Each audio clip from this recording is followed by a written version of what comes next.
Assalamualaikum warahmatullahi wabarakatuh. Perkenalkan, nama saya Tommy Arya Saputra.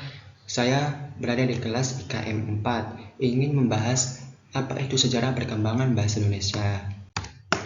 Nah, bahasa Indonesia adalah bahasa yang resmi dari negara kita, yaitu Republik Indonesia.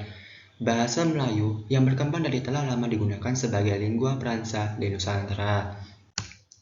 Bahasa Melayu sebagai dasar, ada dua bahasa Melayu, yaitu bahasa Melayu kuno dan bahasa Melayu klasik.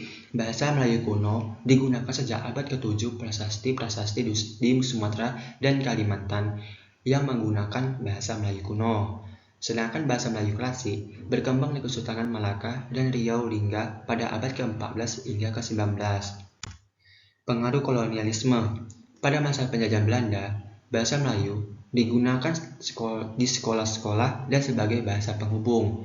Politik etis yang diterapkan oleh Belanda memberi ruang bagi perkembangan bahasa lokal.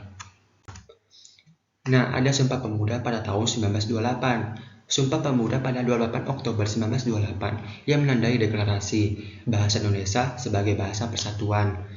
Bahasa Indonesia dipilih sebagai simbol persatuan nasional meski masih dipengaruhi oleh bahasa Melayu. Nah, ada proklamasi kemerdekaan pada tahun 1945.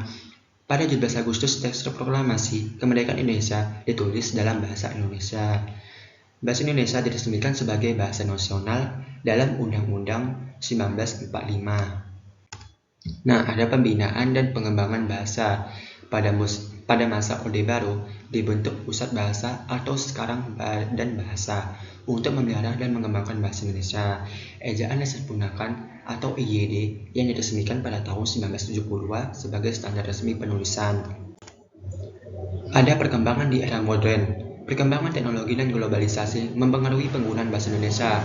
Bahasa Indonesia kini dipengaruhi oleh serapan dari bahasa asing seperti Inggris, Arab, dan Tionghoa.